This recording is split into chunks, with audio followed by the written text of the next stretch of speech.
Greetings and welcome to my dear Sagittarius friend. This is Ron from Tarot of the Twin Sun. Tarot of the Twin Sun is a functional division within the Order of the Twin Sun, and I do welcome you to the channel and its contents. Thank you for your support and for your appreciation of the concerned efforts of the Order of the Twin Sun. We'll go ahead and begin now with a small reading for the energy of the ninth house and Sagittarius. Okay.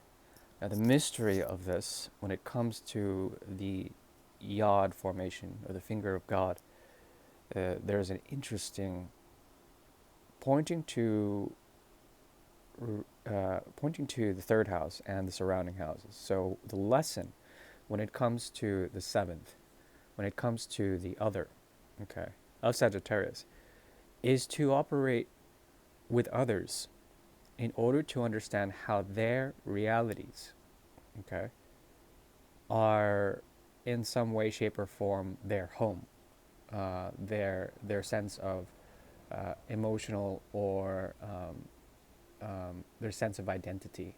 It's as if the student has gone home, okay, and you are the teacher, and there's something teaching them, the significant other, or many significant others, of their lesson at home, of their lesson in an emotional place, an emotionally buoyant place, okay, in terms of creating realities, how this sort of replicates itself from Genesis, from the idea of the womb, okay.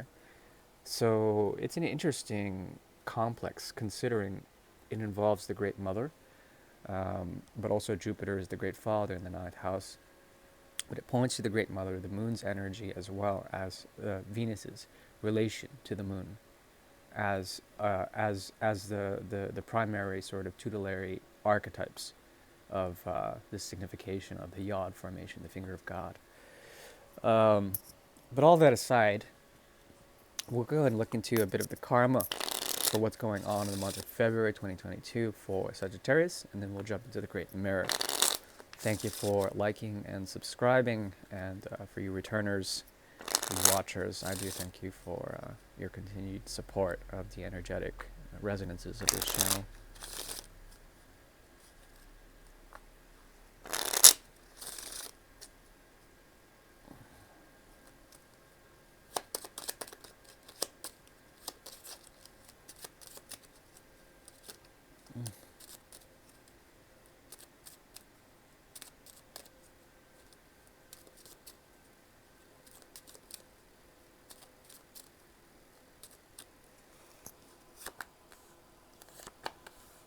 Okay, interesting.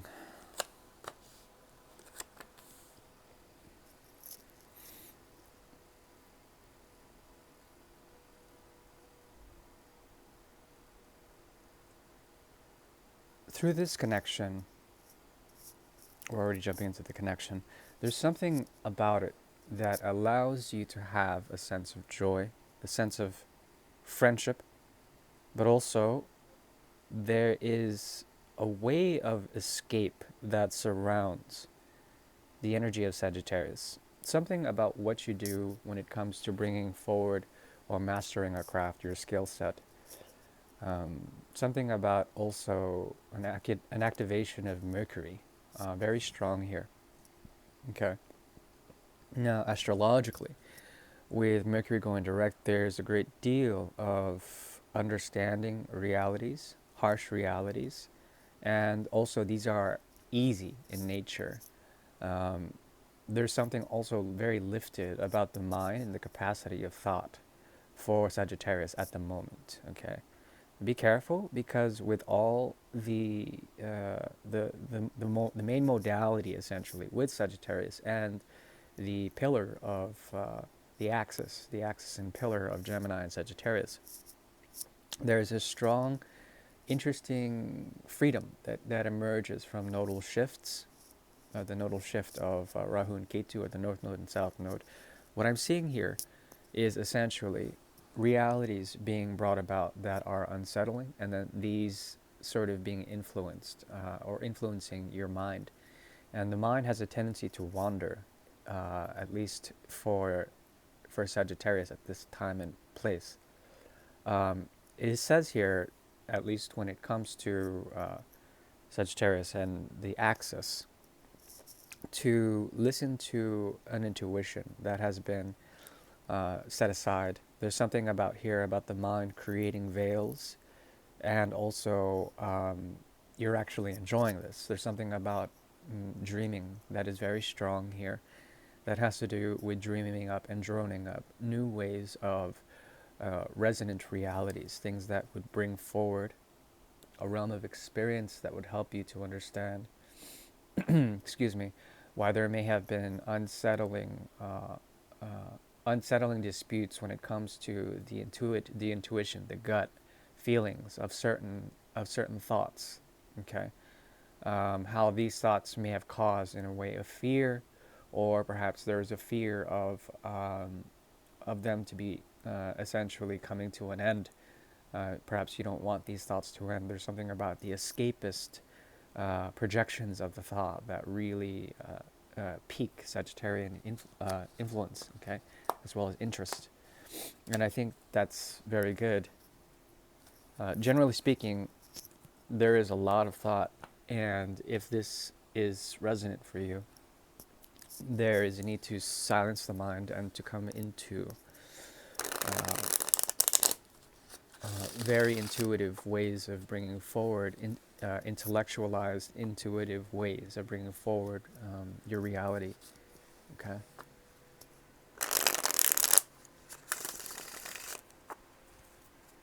We're moving into the Great Mirror now. The Great Mirror is a tool devised by the Order in order to see particular karmas that may exist, okay, between Sagittarius and a significant other. This other can be a person, place, or thing, a friend, a lover, a comrade, father, mother, something.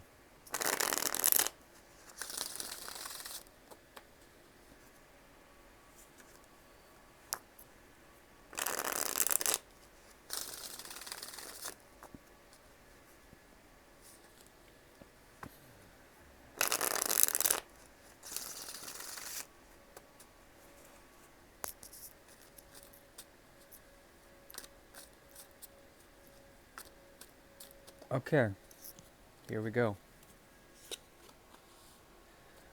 Okay, so there's an activation of the South Node here, very strong. And what does that represent? Usually the South Node indicates where we've been, and with this conjunction of Mercury and Moon, indicated within the card structure,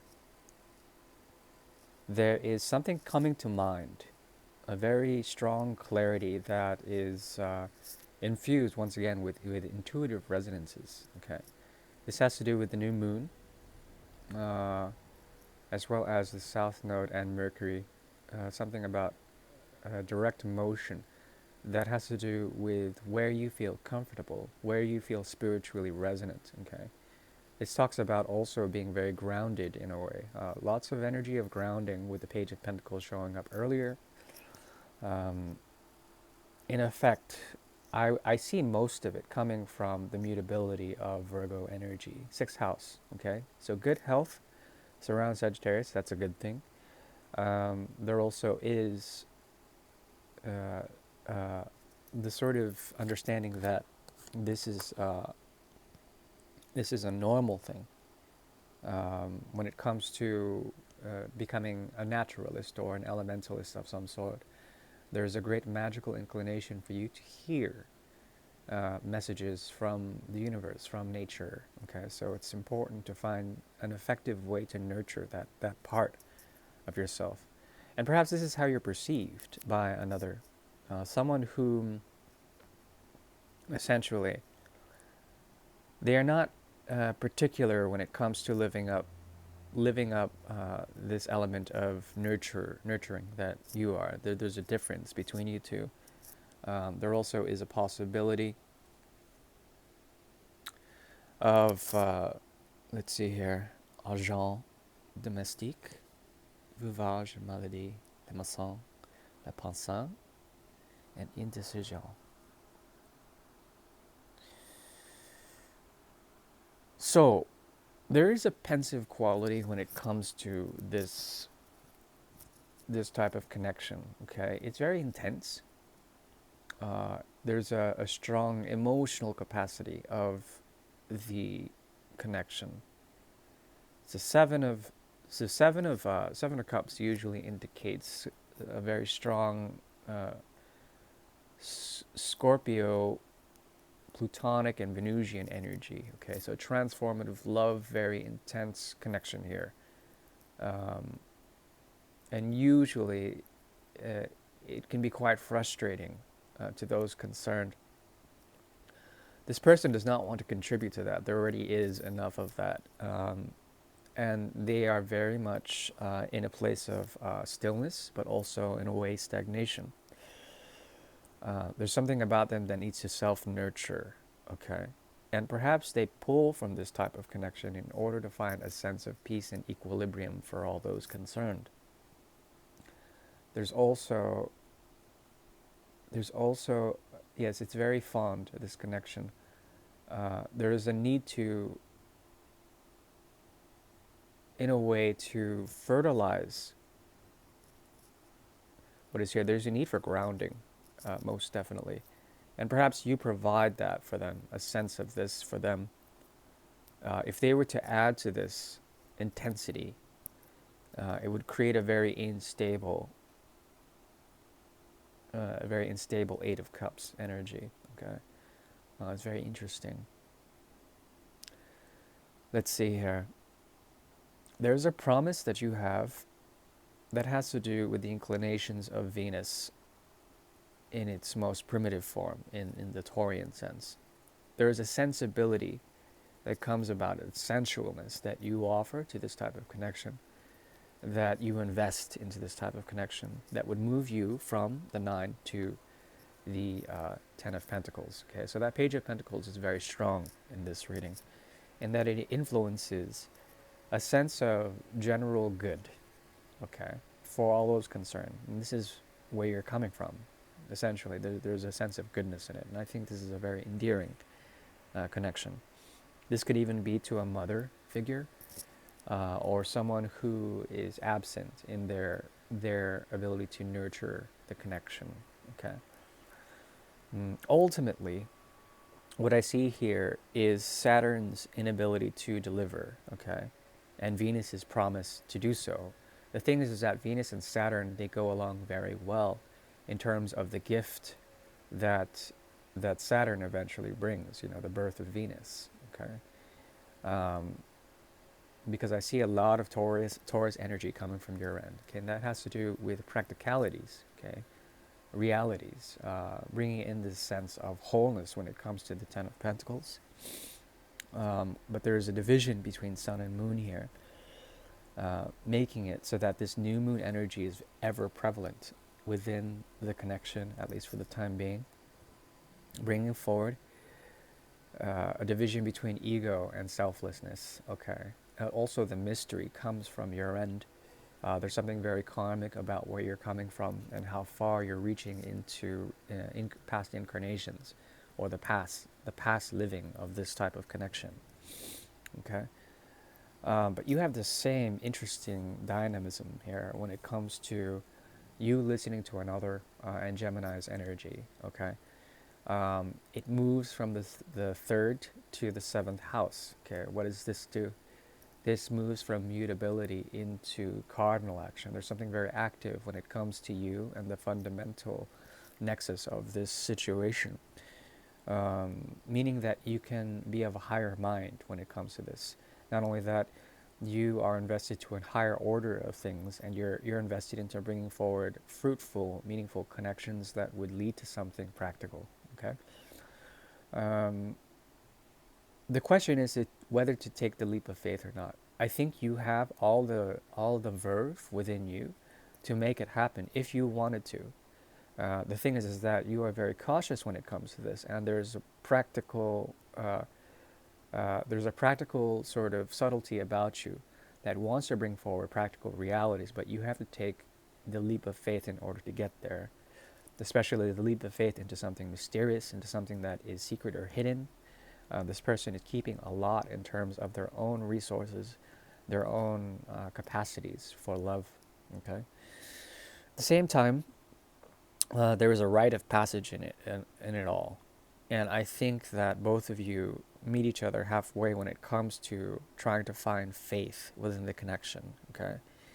Also, there is the Seven of Rods in reverse. This type of connection, it is fueled by the passions and the intensities of fire, yet it is tempered by indecision, okay?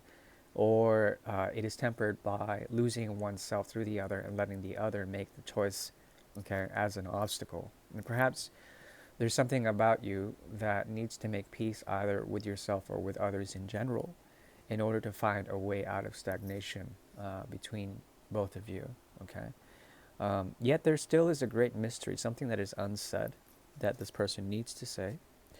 It could have to do with trying to find the path towards materialization, okay? They may not truly understand the own mystery within themselves, okay, and how they have certain blocks when it comes to, or limitations when it comes to expressing anything, okay? The interesting thing is that this type of connection eventually will flesh itself out in terms of chaos and disorder, okay, and then coming into a type of order and practicality, okay, reality emerging. And the Three of Pentacles is very strongly hinted at, the Four of Pentacles also. Some sort of strong, a very strong Saturnian limitation is going on here that has to do with your South Node and Saturn as being sort of limiting in terms of what can be fruitful. Okay, what comes out of it eventually, I think, is the Four of Pentacles. Okay, usually is a conservative type of connection that has to do with reserve. It has to do with practicalities and logic, mostly. In terms of further advice, do not wait on this type of connection. It will come when the time is right. It will become fruitful when the time is right. Just keep doing what you are doing. I think you are on the right path, and try to foster a bit more faith in the natural order of the universe. Okay? I do wish you well. Thank you. Bye-bye.